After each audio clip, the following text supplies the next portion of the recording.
Sa video na ito ay pag-uusapan po natin ang tatlong mainit na balita ngayong araw ngayon.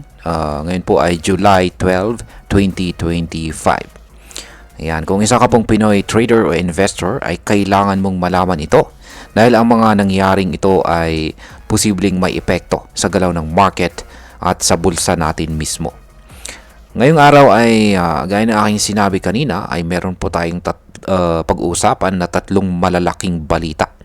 Una ay sumabog po ulit si Bitcoin dahil sa sunod-sunod na $1 billion inflows sa mga US-based spot Bitcoin ETF. Ang pangalawa, may controversial po na balita tungkol kay Binance sa di umano'y tumulong gumawa ng stablecoin para sa isang kumpanyang may koneksyon kay Pangulong Donald Trump. At ang pangatlo ay muling nag-ingay ang kilalang gold supporters at anti-Bitcoin critic na si Ginong Peter Schiff na sinasabi niyang ibinenta raw niya si Bitcoin at bumili. Sinasabi po niya na ibenta raw natin itong si Bitcoin at bumili tayo ng silver. Kaya ayan, na-content na rin po natin yung tungkol dyan. Pero ayan, bago po tayo magpatuloy ay pakibasa na lamang po muna ang disclaimer dito sa ibaba ng ating screen.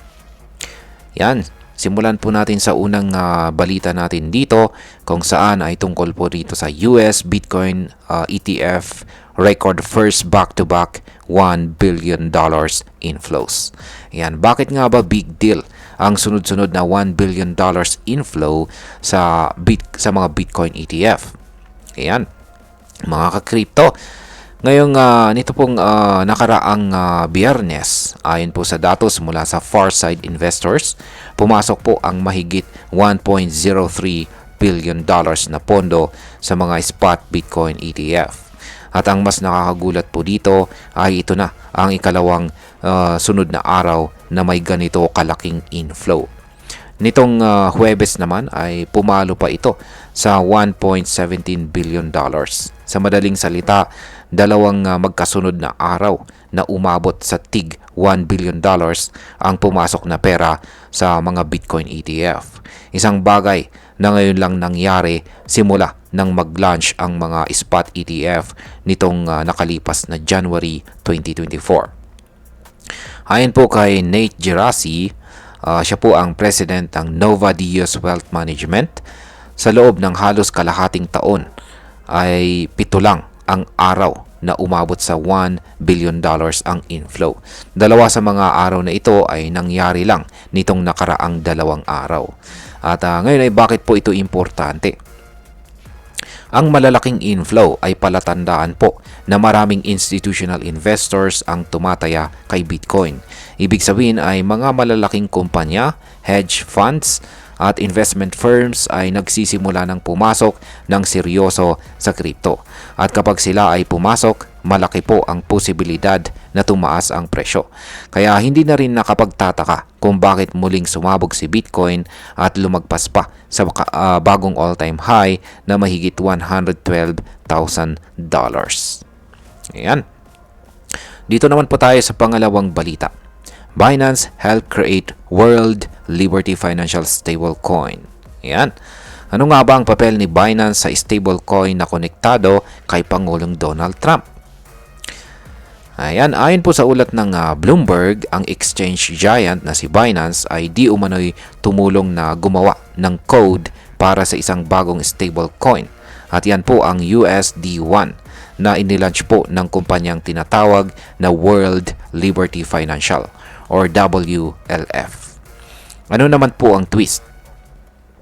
Ang WLF ay konektado po kasi kay US President Donald Trump, pati na rin sa kanyang 3 mga anak. Inilaunch po ang USD1 noong March 4 at ayon po sa mga source, tumulong si Binance hindi lang sa paggawa ng code kundi pati sa pag-promote ng stablecoin at sa pinakamalaking transaction nito. May investment na naganap mula po sa isang firm sa Abu Dhabi, ang MJX, na naglagay po ng $2 billion gamit ang USD1 stablecoin noong March 12. Ang mas nakakagulat pa rito, ayon po sa Bloomberg, ay halos 90% ng USD1 na ginamit sa transaksyong ito ay nasa Binance wallets pa rin hanggang nitong nakaraang Biyernes. Ibig pong sabihin, posible itong kumita ng milyong-milyong dolyar sa interest para kay Pangulong Trump at sa kanyang pamilya. Yan. Sa ngayon ay wala pang tugon mula sa Binance o WLF tungkol dito. Ayan, ang pangatlong balita naman po natin dito ay tungkol kay Ginoong Peter Schiff.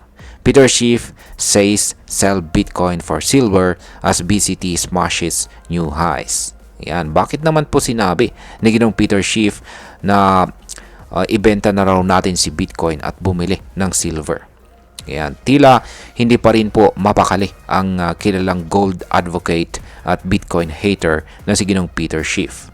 Habang ang buong mundo ng crypto ay masaya sa bagong ATH ni Bitcoin, bigla po siyang nag-post sa X. Ayan, ayon sa kanya ay magandang pagkakataon daw ito para ibenta ang ating Bitcoin at bumili tayo ng silver bago pa umakyat ng husto ang presyo ng silver. Ayon po kay Ginoong Schiff ay limitado ang downside ng silver habang si Bitcoin daw ay madaling bumagsak. Pero teka, hindi lang siya ang nagbigay ng opinyon. Pati na rin si Ginoong Arthur Hayes. Siya po ang co-founder ng BitMEX.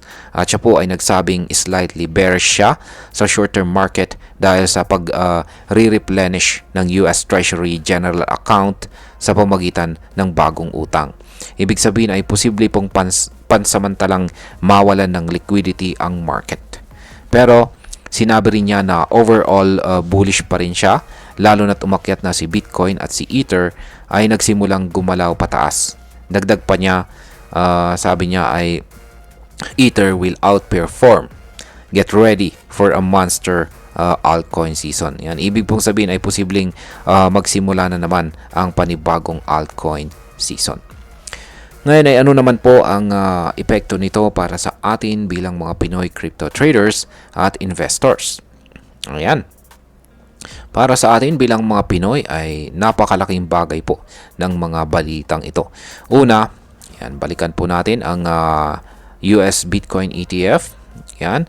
Ang sunod-sunod po na billion-dollar inflow sa Bitcoin ETF ay isang malakas na sinyales ng institutional adoption. Kung tuloy-tuloy ito, posibleng hindi lang si Bitcoin ang tumaas, kundi pati na rin ang mga major altcoins tulad ni Ethereum at maging ang mga promising na bagong tokens.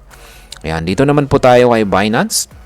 Ang balitang tungkol kay Trump at Binance ay nagpapakita kung gaano po kalalim na ang involvement ng mga political figures sa crypto.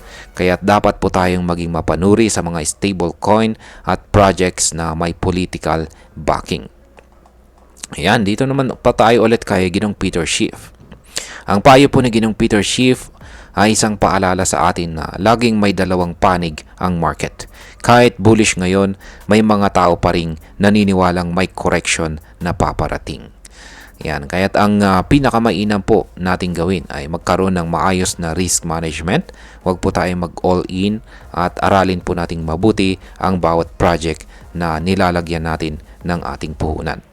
At bilang panghuli, ang masasabi ko naman tungkol dito ay para sa akin ang mga pangyayaring ito ay nagpapakita po ng maturity ng crypto market.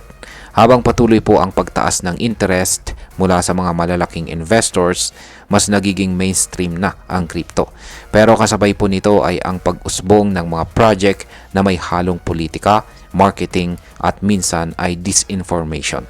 Kaya bilang isang crypto enthusiast, ay pinapayuhan ko po kayong maging responsable. Hindi po sapat ang hype. Mahalaga po ang research at higit po sa lahat ay huwag tayong maging pabigla-bigla sa ating investment decisions. At kung tumaas man si Bitcoin ay huwag nating kalimutan na may posibilidad pa rin itong bumaba. Ang tamang mindset ay be prepared for both the pump and the dump and the dip. Ayan, hanggang dito na lamang po tayo sa video na ito mga ka-crypto. Marami pong salamat sa panonood. Ingat po tayo lagi at God bless po sa ating lahat.